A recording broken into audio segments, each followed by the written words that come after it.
جی ناظرین السلام علیکم۔ آج 4 موضوعات پر آپ سے بات کریں گے۔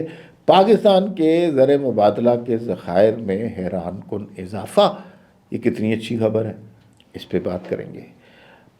پاکستان انڈر 19 نے جو انڈیا کو شکست دی ہے ایشیا کپ کے فائنل میں، ابھی تک اس کا نشہ اترا نہیں ہے، بڑا لوگ انجوائے کر رہے ہیں۔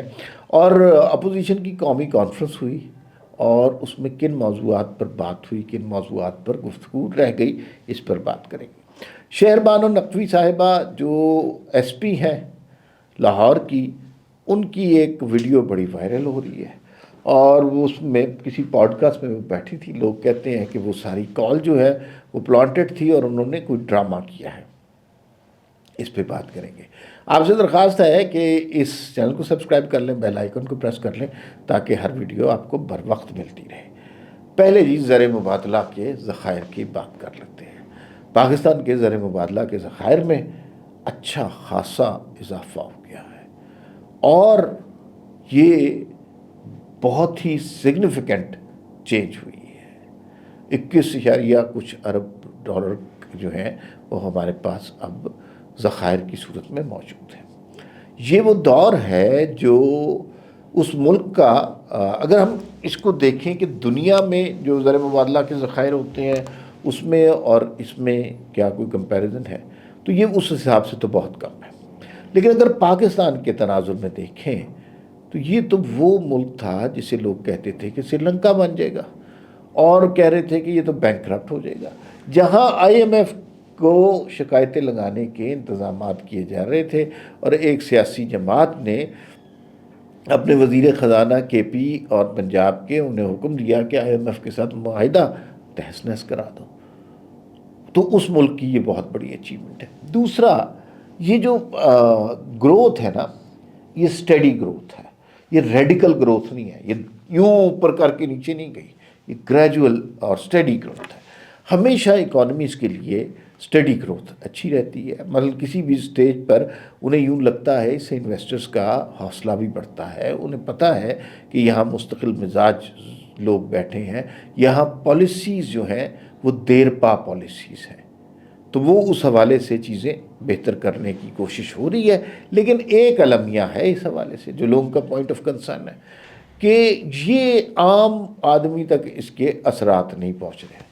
ہو یہ رہا ہے کہ ہم بہت دنوں سے یہ بات کر رہے ہیں کہ زر مبادلہ کے ذخائر بڑھ گئے، انفلیشن ریٹ بڑھ گیا یا یہ کم ہو گیا، یا ریٹ آف انویسٹمنٹ بڑھ گیا، ریٹ آف کنزمپشن بڑھ گیا، اور جو ہے ایکسپورٹس امپورٹس میں یہ تبدیلی آ گئی، بیلنس آف پیمنٹ کی کیا سچویشن ہے۔ لیکن اس کا عام آدمی سے تو کوئی تعلق نہیں ہے۔ عام آدمی غریب کے تو بنیادی سے مسائل ہیں، وہ اسے تو نظر آتا ہے بجلی کا بل، پیٹرول کی قیمت، ڈالر کی قیمت اور اشیاء خور و نوش، یہ ساری چیزیں اس کے مسئلے ہیں۔ وہ ان سارے مسئلوں سے نکلے گا تو پھر آگے جا کر کچھ کر سکے گا۔ اس لیے وہ یہ کہتا ہے کہ یہ جو حکومت کی طرف سے اعلامیہ آ جاتا ہے، اس کا میری زندگی سے کوئی تعلق نہیں ہے۔ اچھا، ساری دنیا میں اکانومیز جب گرو کرتی ہیں، پہلے وہ میکرو لیول کے نمبرز اور انڈیکیٹر دیکھتی ہیں، لیکن اس کو مائکرو کے لیول پر نچلی سطح تک ٹرانسلیٹ ہونے میں ٹائم لگتا ہے۔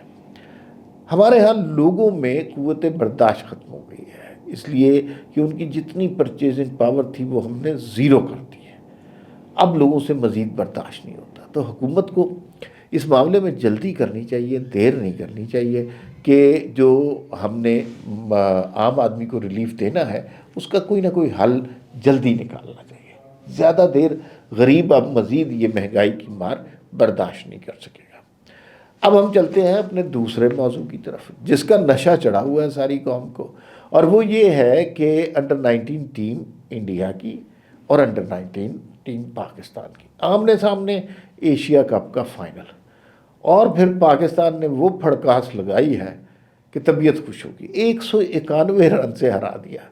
سمیر منہاس ہمارا ایک پلیئر تھا، 172 رن بنائے، اس پلیئر سے بھی کم انڈین ٹیم نے سکور کیا، جو کہ بڑی زبردست بات ہے۔ اس کا مطلب ہے کہ ہمارا فیوچر جو ہے کرکٹ کا وہ بڑے برائٹ ہینڈز میں ہے۔ اچھا، سرفراز احمد کا بڑا کنٹریبیوشن ہے، سرفراز احمد نے لوگوں کو پلیئرز کو انکریج بھی کیا، حوصلہ بھی دیا. اور سرفراز احمد وہ ہیں جب ان کو انڈر 19 کا کوچ مقرر کیا گیا تو اظہر علی نے استعفیٰ دے دیا. انہوں نے کہا کہ نہیں بھائی یہ تو آپ اقربا پروری کر رہے ہیں. تھوڑی سی لڑائی ہے ہمارے ہاں KPK بورڈ اور پنجاب بورڈ اور سندھ بورڈ میں. ہم تھوڑا سا اگنور کرتے ہیں کراچی اور سندھ سے آنے والے کھلاڑیوں کو. ڈومینیٹنگ پنجاب کا بورڈ ہے یا اب KPK کے لوگ زیادہ آ رہے ہیں.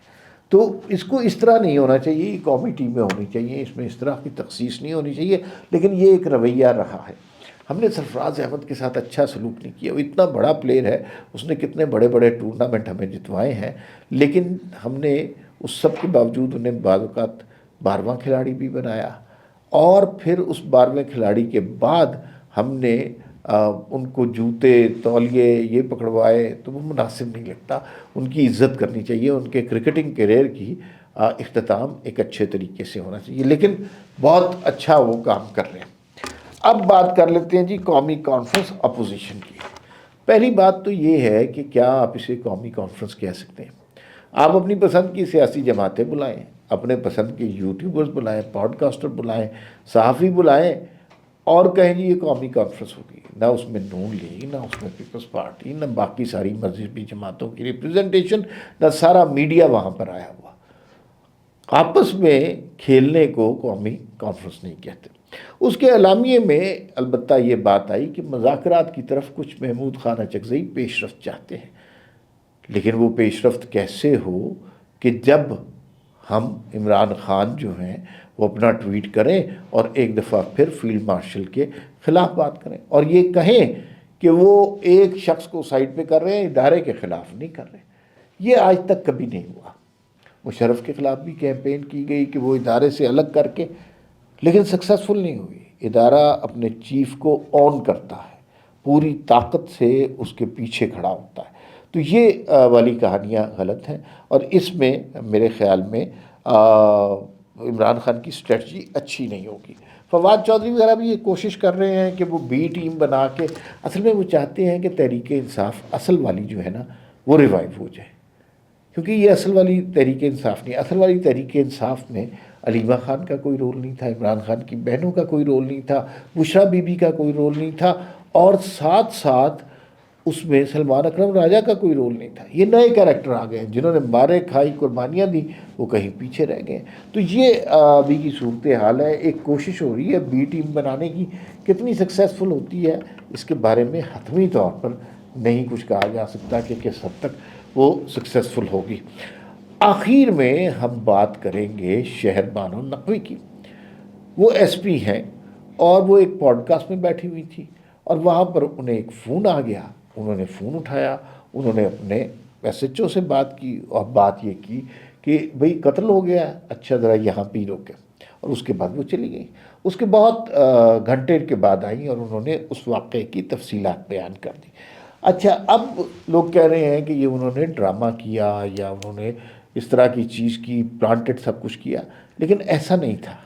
میرے خیال میں ایسا نہیں تھا. اس لیے کہ یہ جو قتل کی خبر ہمارے اور آپ کے لیے بہت حیران کن ہوتی ہے، لیکن پولیس والوں کے لیے یہ سارا دن یہی کام ہو رہا ہوتا ہے. مجھے یاد ہے ہمارے ایک دوست SP صاحب ہو گئے اور ان کے ساتھ وہ ہمیں بٹھا کے لے گئے جیپ میں کہ گشت پہ چلتے. تو وہاں پر ہم نے دیکھا کہ ہر 2 گھنٹے کے بعد کبھی وہ 2 لاشیں ادھر دیکھنے جا رہے ہیں، کبھی 4 لاشیں ادھر. تو ہمیں تو کئی راتیں نیند نہیں آئی، لیکن یہ ان کا روز کا کام ہوتا ہے.